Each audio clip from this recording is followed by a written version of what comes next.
중국의 만행이 날로 심해져가는 요즘인데요. 미국 현지에서는 이를 보다 절실히 체감하는 중인 듯합니다.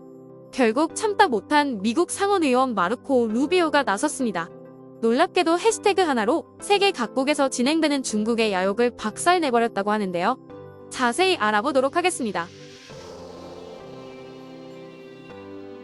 마르코 루비오는 플로리다주의 연방 상원 의원입니다. 루비오 의원은 공화당 소속인데요. 16년 대통령 선거 후보 경선에 출마한 적도 있는 중진이라고 합니다. 한창 때에는 공화당판 오바마라는 별명으로 불렸을 정도라고 하는데요. 1월 루비오 의원이 최근 중국을 비판하는 소셜 캠페인을 시작했다고 하는데요. 이른바 중공 폭로 캠페인이라고 합니다. 중국 공산당의 악랄한 만행을 국제사회에 폭로하기 위해 시작했다고 하는데요. 트위터에서 중공 폭로라는 해시태그를 달고 중공의 만행을 적시하는 캠페인이라고 합니다. 해시태그는 트위터 등의 SNS에서 자주 활용되는 도구인데요. 게시물 본문을 작성하고 끝에 다는 일종의 주석입니다. 샵 뒤에 특정 단어를 붙여서 쓰는데요. 월스트리트 저널에 따르면 루비오 의원의 캠페인이 엄청난 파급력을 지니고 있다고 합니다. 게다가 그 내용이 대단히 구체적이어서 중국 반응은 그야말로 난리난 상황인데요. 처음엔 루비오 의원 공식 트위터상에서 폭로 캠페인을 언급하였는데요. 이후 루비오 상원의원실은 보도자료를 내고 보다 내용을 구체화했습니다. 그에 따르면 중공이 정치적, 경제적 영향력을 확대하게 하는 모든 사악한 관계를 집중 조명하겠다고 했는데요.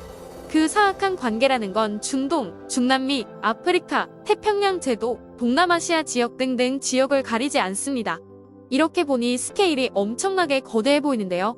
전 세계 해외 네티즌들이 캠페인에 참전하는데 이르러버린 것입니다. 실제로 현재 트위터상에서 해당 해시태그로 검색하면 루비오 의원실뿐만 아니라 다양한 사람들이 중공의 만행을 폭로하고 있는 모습을 볼 수 있습니다. 해당 캠페인을 시작한 루비오 의원의 공식 트위터 계정이 가장 많은 게시물을 올렸는데요.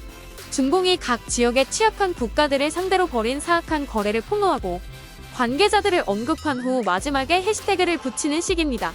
루비오 의원실은 적어도 매주 한 건씩 폭로를 하겠다고 공언했습니다. 가장 최근에 폭로한 내용은 파나마 운하와 관련된 내용입니다. 파나마 운하는 중앙아메리카 파나마에 건설된 길이 82km의 운하인데요. 파나마 운하는 세계 물류에 매우 중요한 통로 역할을 맡고 있다고 합니다. 과거에는 화물선이 위아래로 길쭉한 모양의 아메리카 대륙을 빙 돌아가야 했는데요. 파나마 운하의 건설 이후 화물선의 운항 시간이 혁신적으로 단축되었다고 합니다. 이렇게 유용한 파나마 운하인 만큼 통행세로 얻는 이익이 어마어마하다고 하는데요.